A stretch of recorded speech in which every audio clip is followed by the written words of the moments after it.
Our Highway 89 ILEAD project is an example of how a thought or an idea expressed out loud can become a great collaborative project.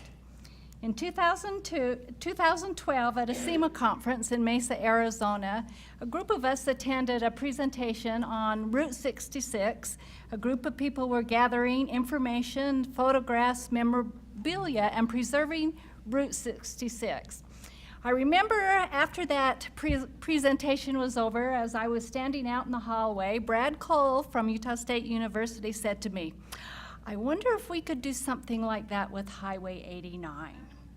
So thus, the Highway 89 Digital Collections Project was created through a cooperative effort among special collections and archives folks in the state of Utah. Now, the special collections and archives folks in the state of Utah are a close-knit group of people anyway, and so making the leap to expand that and to be a collaborative group was quite easy with us. So this is a list of the people that are our Phase 1 contributors to our Highway 89 project. From this group of people, a smaller group was created that had unique skills and awesome qualifications, and they became the ILEAD team that was part of this collaboration. We feel that we are uniquely qualified to tell the story of Highway 89. I'm from Cedar City, Utah, so I bring the expertise from the southern end of Highway 89 with the national parks connection and the tourism from the national parks there. Clint Pumphrey is from Utah State University, and he brings our northern connection to Highway 89. And he is also will next year have an article in the Utah State Historical Society about Logan Canyon, specifically talking about Highway 89. It will be published. Liz Woolcott was our metadata librarian. She's from Utah State University, and she put together our best practices and helped us really gather the metadata for this collection, for our collaborative collection. And she's going to talk about a little bit about that. And also she is doing our quality control. I also forgot to say that one of our members, Andy Weselek, took a new job at Clemens University, and Clint has stepped in and has become our leader in this. Dustin Olson has also stepped in, and he has done our website and done the customization of our website, and he'll talk about that. Jim Kichas is from the Utah State Archives, an archivist there, and he's bringing in our government records, and he has also done our promotional and been our liaison with our marketing on that. We'd also like to thank our mentor, Steve Matthews, to help us and to keep us on track with our project. So I'm going to turn the time over to Clint. All right, thanks, Paula. So I had my mid-tenure review last week, and they said between your article that you got on Logan Canyon Highway, the master's thesis you wrote about tourist development in Jackson, Wyoming, and this ILEAD project that you're doing, you're shaping up to become the expert on Highway 89. And I don't know about that, but I do have elbow patches, so that lends some credibility there. But what I'm going to do with my part of the presentation is just kind of step back from the technical aspect of the project and just talk a little bit about why Highway 89, why is it important, and I'm going to do that through talking about a little bit about the history of the road, and then talk a little bit about the kinds of attractions and things, and show some examples of some archival documents that we have and other institutions have related to Highway 89. Okay. All right, so Ann Torrance touched on a little bit of this, but hopefully most of it's pretty new. Highway 89 stretches 1,600 miles from Pekin, Montana in the north, to Nogales, Arizona in the south, and it passes through 5 states: Montana, Idaho, Wyoming, Utah, and Arizona.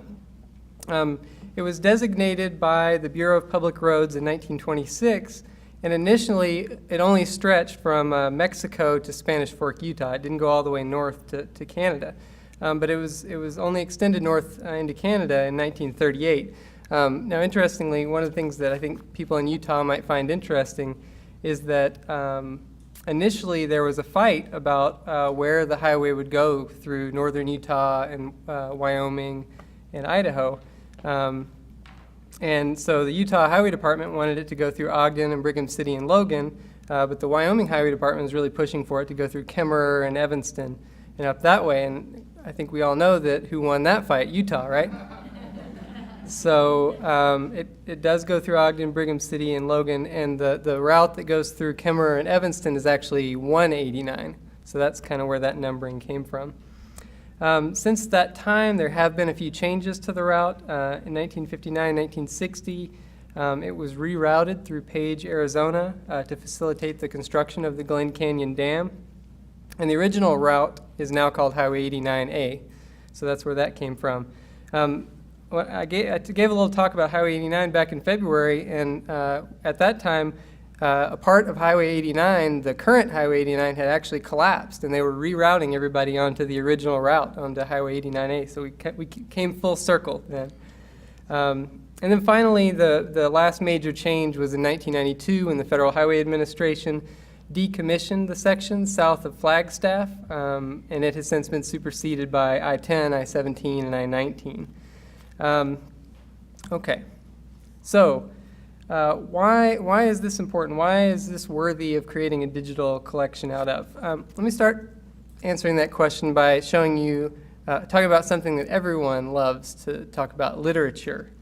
There have actually only been a couple of books that have been written that include Highway 89 as the major theme. The one on the left is by a geographer, Thomas Vail, who basically used the imagery along Highway 89 to define what the West is. And in fact, when I was looking for the book on the library shelves, we're all you guys are librarians, so you know that often looking at the books around a book can tell you a lot about that book that you're looking for. And so it was kind of stashed in between books about like Buffalo Bill and all that kind of stuff. So I think that lends itself to saying Highway 89 is definitely a Western highway. And then, of course, the book on the right, which is Ann Torrance's book, and it was buried between books about Route 66 and the Lincoln Highway. Okay, real quick. So what makes Highway 89 a Western highway? Well, one of the main things that Ann talked about earlier was its proximity to the national parks. And because of that, a lot of that kind of classic imagery, Western imagery, it's gained several nicknames. The cross-section of the West, the Highway to Grandeur, the Fabulous Boulevard of National Parks, Scenic Route of Three Nations, and the Treasure Trail, which was the title of the song that we played in our video, if you guys remember from the first session. But there are some other things that make Highway 89 important and interesting. Kind of like the things that you associate with Route 66, there's a lot of beautiful scenery that aren't national parks.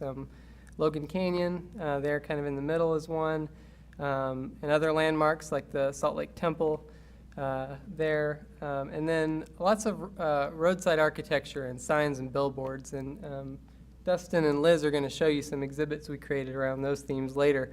But all these are postcards and photographs and documents from Utah archives that relate to Highway 89.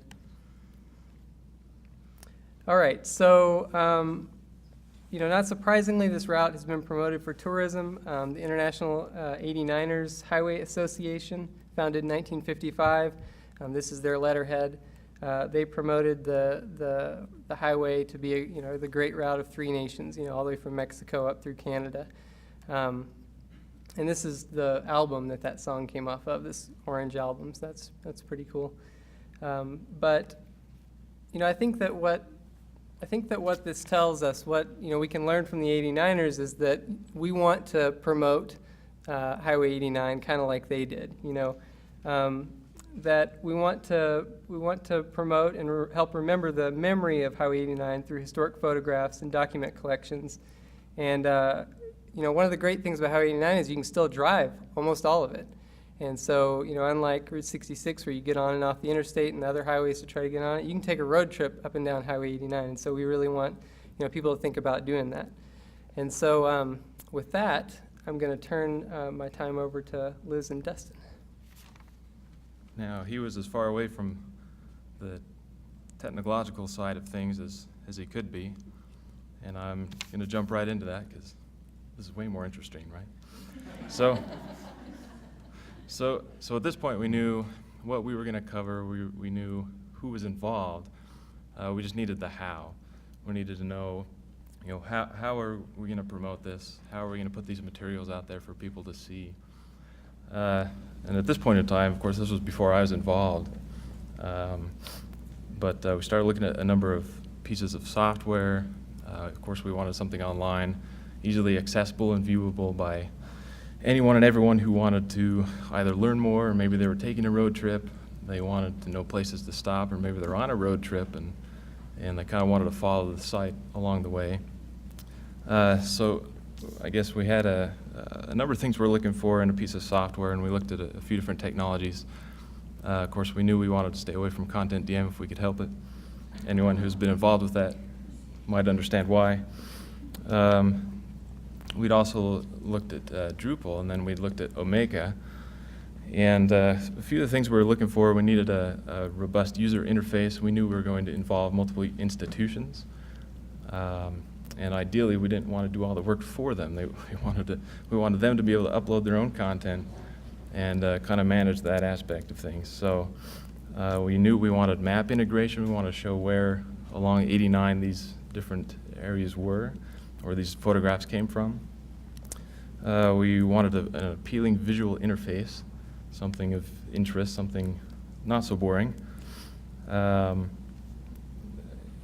something functional, unlike Content DM can be at times. So we wanted to work out of the box, unlike other softwares do, or as much out of the box as possible with minimal customization.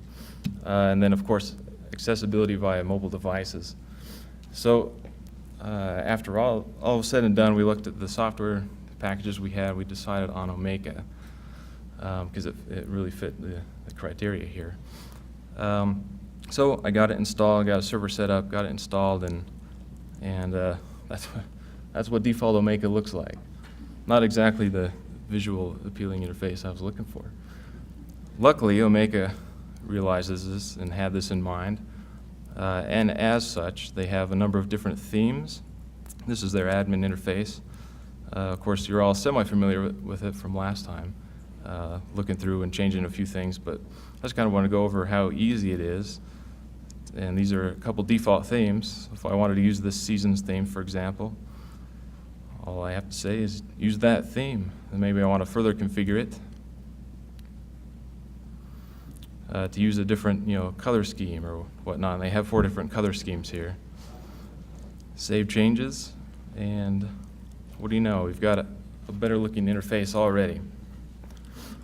There are a few downsides to this. First of all, we wanted to customize the homepage a little bit. We wanted additional features and whatnot on the homepage, a map, and so on and so forth. Additionally, when we uploaded a logo image at the top, it made it so the header literally took up half the page. So just to scroll down, or just to see any content, you'd have to scroll halfway down the page. So from a usability standpoint, it wasn't quite up to par. So I got in and started customizing, started poking around, and I think we've come up with something that we're pretty happy with. So this is the website, highway89.org. Surprised it was available, but it was. So we grabbed it, and we've got it for at least 10 years. So how's that? But highway89.org, and we've got where we can feature some pictures here, slideshow, a little bit of information. We've got a featured exhibit, which of course is one of the main things we figure people will come here for, is some of these exhibits if they want some sort of themed experience throughout 89. And then of course on the lower half here we've got a map where each item has a little pin on the map, and you can scroll in and see more detail and so on and so forth. The links bring up the different items, and it goes right to the item page where they can read further information about the specific item. And of course, see a full-size image if they so desire. So it met a lot of our criteria. It really showcases a lot of these items and allows us to feature different exhibits or different themes or what have you. Here is, from a usability standpoint, one of the nicest features. From a programming standpoint, one of the most difficult. Like I said, one of the things we wanted was to be accessible on mobile devices. The nice thing about this theme, which is a default theme in Omeka, as you bring it down, it switches to a mobile view and fits just fine on an iPad or a phone or what have you. And everything looks great. It's nice and clean. And I didn't have to program a totally separate website or anything, though it did take some time to work out. So from that standpoint, again, we figure a lot of people might be viewing this from their cars or as they're on road trips or visiting, certain locations. Maybe just real quick, I'll take you through some of the plugins that Omeka offers. I mean, there's a huge range of plugins, and I think we installed just about all of them.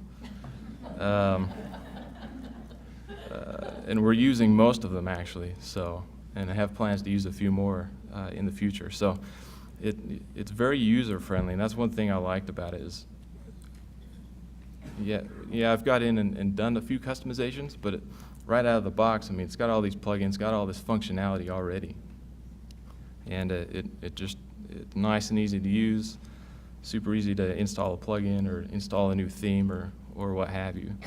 And you can further configure each of these themes as needed. The other thing, of course, we needed is a robust user system. So for each of these institutions has their own login.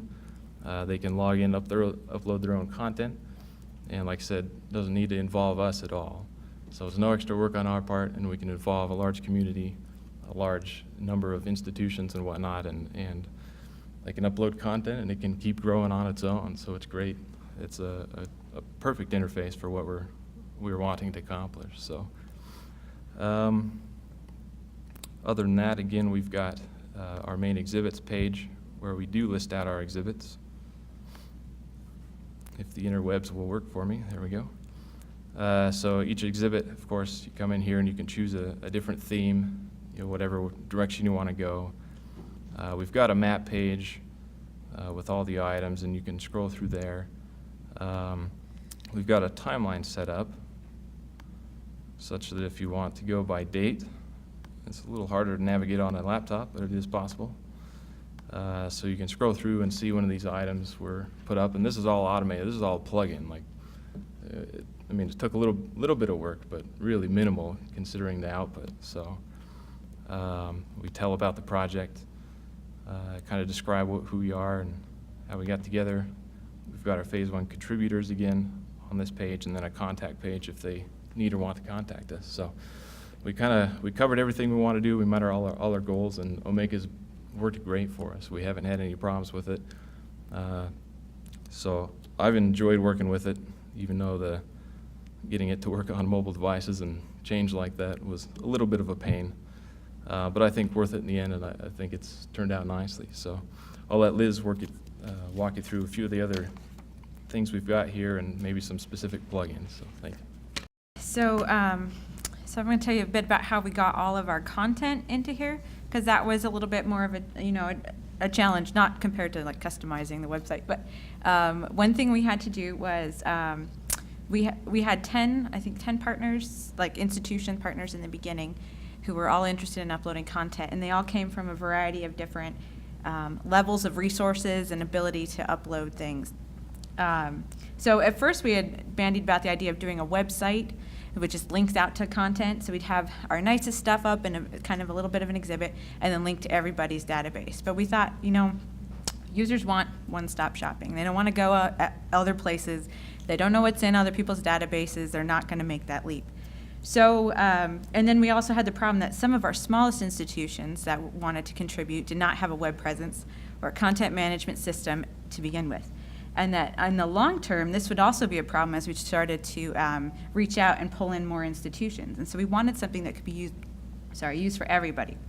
So we decided the best route was to do an aggregator system. So we'd pull it all into one site. So our options are either use an existing content management system and have one person upload everything. And that was not a fun idea. And nobody wanted to do that one. And it would also create a real bottleneck long-term, especially if we pulled in more people, so it's not scalable. So we went with the user accounts that Dustin just showed you. Went with Omeka because it had the ability to set up an account for each individual institution, and they could upload their own content. So this spread out the workflow. It gave everybody ownership of their own material. They were able to control it, edit it, update it, upload it when they wanted to, take it down if they needed to. And I think the overall best benefit of that is that their hands-on interaction with the website and with the project as a whole means an investment on the part of that institution. And we wanted to keep that going long term. But the downside to this is that you lose consistency of metadata. And from my perspective, doing all the QC, that was horrifying. So what we did is we came up with a metadata and submission guidelines. Let me pull that up right here. And I put a copy of it on each of your desks. You can kind of see what we did.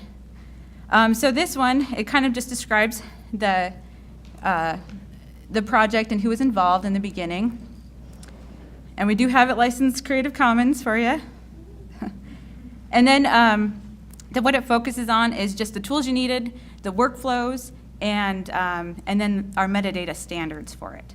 So we basically adopted the Mountain West Digital Library application profile as a whole, and that was our base. And then we just edited, had a couple of things that we tweaked, like the geospatial information was mandatory here because we were relying on the map interfaces so heavily. So, but we wanted to put it all into one spot for everybody to see. So it's included as a template in the back. And then we also created this, and this one's kind of hard to see, but we created a spreadsheet so that people could just plug in their information into the spreadsheet and then upload it.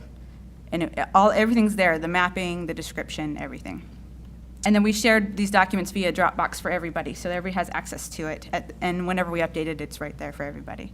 But the nice thing about the submission guidelines is that in addition to telling you about the metadata standards that we're using, which is mostly boring for most people, it also does a step-by-step instruction of how to upload into Omeka. So if you guys are ever looking to use an installation, you're welcome to use this. I put on each of your desks, or you can email me. I'll give you a copy. Anyway, so it does it. We had to make it extensible for different types of institutions. So those small institutions that didn't have anything in a repository already would be able to use that template, that spreadsheet, populate it with their information, upload it themselves. If you just got one item into your collection one day, someone walks in the library and they have this item that they would like to scan, you can do one at a time. So we have a workflow for that. We have a workflow for batch edits. We also have a workflow for downloading it from your repository and editing it and uploading into Omeka. And then we have one for just doing an OAI pull. So we go to your existing repository and pull it out. So we try to make it extensible for any type of institution that would be participating. Right now, we've got 6 institutions that have uploaded content so far and more that are planning. And so if any of you guys, your libraries would like to do that, feel free to email me. We'll get you an account. And then you can just go for it. Okay, so obviously this project has a lot of potential for contribution and for having some really enduring value over a long, extensive period of time. So when we started talking about what we could do to promote it, because really promoting it is going to serve as the backbone, getting people excited about it, getting content onto the website. We figured we needed promotional material that also was of some kind of enduring value. The June poster session, I think, served as kind of a good lead-in for us to think about what we might do. And we all kind of agreed with Highway 89 being the national park highway that it is, 7 national parks long, it'd be really cool if there was some way we could tie in to the WPA National Park posters. Between 1938 and 1941, the WPA, Works Progress Administration, created posters of the national parks. 14 of them have survived, and now they've been commercialized. If you ever go into a national park gift shop, you'll see all of these posters available. So we thought something like that would be really cool. I wonder what we could do. And there must be something, I don't know, maybe magical about SEMA conferences, because the idea came out of the one in Arizona. We gave a session in this past May at the Conference of Intermountain Archivists annual conference that was held in Salt Lake City. And afterwards, we were approached by a gentleman named John Clark. And John's a really interesting guy. He's a designer, and you see his work every day because he designed the Ski Utah license plate, the new one, that's that design. He also has a deep love of classic cars and road trips and roads and national parks. So he came up and introduced himself. I had worked with him previously. A couple of years ago, he had come in to do an Archives Month event for us, promoting this book that him and his wife made. And I'm going to do a really super quick tangent because I'm a dork who gets really excited about primary source documents. So his wife was looking on eBay one day, and she finds a scrapbook collection, and she decides to buy it because it's cheap. They get it, and this scrapbook collection actually tells the story of this promotional tour that was done right after Zion National Park was made a national park in 1920. The Salt Lake and Los Angeles Railroad line paid for 6 girls who were at the sorority at the University of Utah to come down and do a weekend of promotional activities down in Zion, and they photographed it. And somehow scrapbooks of this ended up on eBay. John and his wife bought it, made a book out of it, and this is an example of John's illustrations. Here's another example. You can see stylistically his stuff is very, very similar to what you see with those WPA prints. So we got to talking and thinking, well, enduring value, maybe we can bring John in on this, and maybe we can make something really cool that we could use to sell this project. I contacted him, and he was tremendously excited about the opportunity. So we commissioned him to do a piece of art for us that we can now use across a number of platforms to promote the project. And this is the piece of art that he came up with. I've put up there what he wrote to me, his inspiration. He said, "I studied several Highway 89 images and felt that the landscape most prevalent along the route included mountains. This one is inspired by Loafer Mountain as seen from Bird's Eye, Utah. Less direct inspirations also come from Logan and Marysvale canyons. I love to get an early start on every road trip I take, so the colors are designed to capture the feel of an early morning when the sun begins to rise and you set out on that grand adventure." Should also note, if there's a question, the car in that picture is a 1964 Ford Galaxy. So with this image in hand, we took the next step and we actually created promotional material, which we will have available for all of you to take, hopefully back and help us promote our project. So we have these posters. And then we also have postcards. So that's the promotional end of things. I'm going to take just a few minutes to wrap up to talk about the vision of sort of what we agree and where we think this project can go, some of the opportunities and challenges that are inherent to it, and sort of our plans for moving forward with things. Right up front, the most obvious, exciting potential this project holds is the discovery of new collections. People having things in their attics, people who live along Highway 89 who might have something that they want to contribute. Getting this stuff discovered and in the hands, or at least on the radar of professionals who know how to deal with historic documents and know how to make them, help preserve them and make them accessible. It's also a good way for the participating repositories to kind of scan their own collections and see what material might be available and appropriate for inclusion. As an example, I work for the State Archives, and so one of my jobs now, one of my tasks is I am doing a thorough survey of our collection to see what local community records we have of communities along the route. So in the early 2000s, the archives did a project, went down to all these regional spots, and recorded all of the local government records that are now on microfilm at the archives. They're on microfilm, but they're not really that accessible. This serves as a perfect opportunity for us to get into those records, get them digitized, and get them up online so that you can go to a local community and look at their council minutes back to the beginning, or their ordinances, or the things that formed and shaped those places. That's an example from my end. With all the wide variety of repositories that we have involved in this, the sky's kind of the limit. We're finding places have all sorts of really, really great stuff. A challenge, probably the predominant challenge that we've faced so far is we have all this great stuff, but getting it in the queue and getting it made accessible and follow through on, scheduling. We really can't go in and schedule other places' priorities and tell them do this. It kind of has to be on their timeline. So getting this material out there is something that we're still working with. But I think as the site builds and more content gets on there, people are going to be really even more excited to get to participate with it. Another opportunity / challenge is obviously something like this has tremendous value, or a tremendous potential for crowdsourcing, where we could get local people to just submit their own stuff. That has its own inherent challenges. We haven't gone there yet, but that is something that we are looking at. And we are already getting into this. The potential for multi-state collaboration is inherent in this project. We already have Northern Arizona on board with us. Sean Evans, who works at Northern Arizona University in Flagstaff, he was a principal on the Route 66 project. He's in on all of our conference calls. He's helping us. He's contributing stuff that they have from Highway 89. The BYU folks have a connection with one of the libraries in Evanston, so we're bringing Wyoming on board. So real huge potential to make this a multi-state. When you think of Highway 89, this will be what you think of.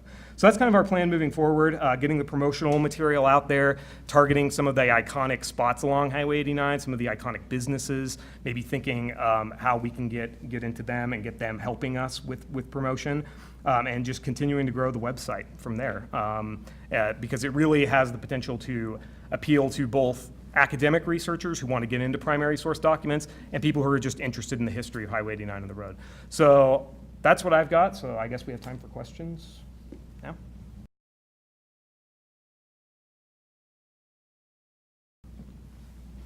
Have you talked to the Utah Travel Council or the state travel? That is something we're definitely going to do. We haven't got it to a point yet where we're going, but yes, we plan on approaching the Travel Council, Chambers of Commerce, anybody who kind of has some power over money and influence would be people we want to talk to. Just get them on their website. So Yeah. Say, hey, we're going to. Yep. Yeah. Wait. Yeah, right now you're a team together, and after tomorrow, everybody goes their own ways. Have you thought about how to continue to, you have several partners. Are there memorandum of agreements, understanding written in case you move to Illinois, and so who takes over kind of thing? There's not, but like I said before, the special collections folks and the archives folks are kind of a tight-knit community anyway. Most of us belong to what's called the Utah Manuscripts Association, where we meet, twice? Quarterly. We also have conference calls probably every 2 weeks with a bigger group. So I think with that connection, that we'll continue on with this project, even if somebody moves, heaven forbid.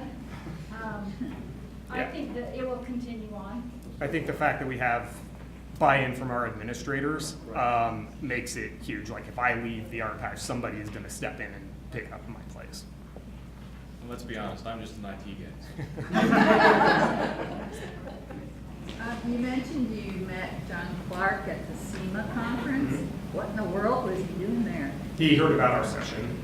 Is that right? Yeah. He actually created little stickers for us that just say Highway 89 so we could put them on our bumpers on our cars. It was really fun.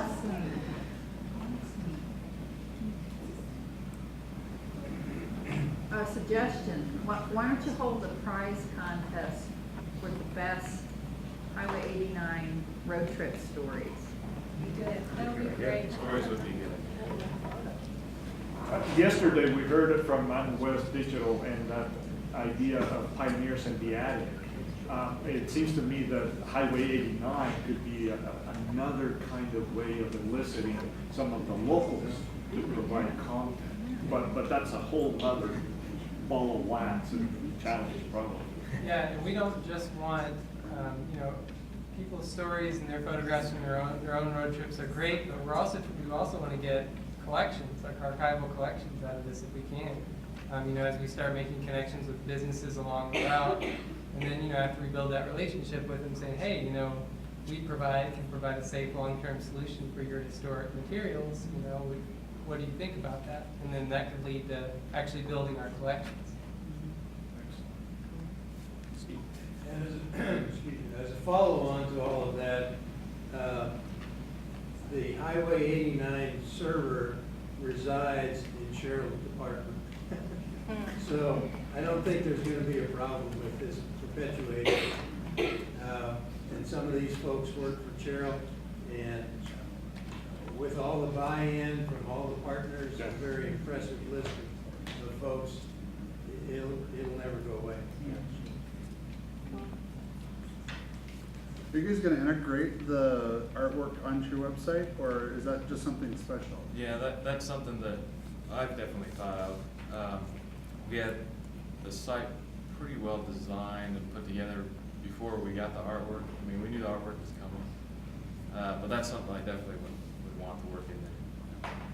As a side note, just of interest, I've been in contact with John about the possibility, if we could get more grant money, or maybe we get in with some of the businesses, having him do separate poster designs, so do like a southern desert poster design, and he was very excited about that possibility and being able to link the posters stylistically so you could almost collect them as a set. I'm wondering what you folks used your $1,200 from this ILEAD for. Commissioning John to do the artwork.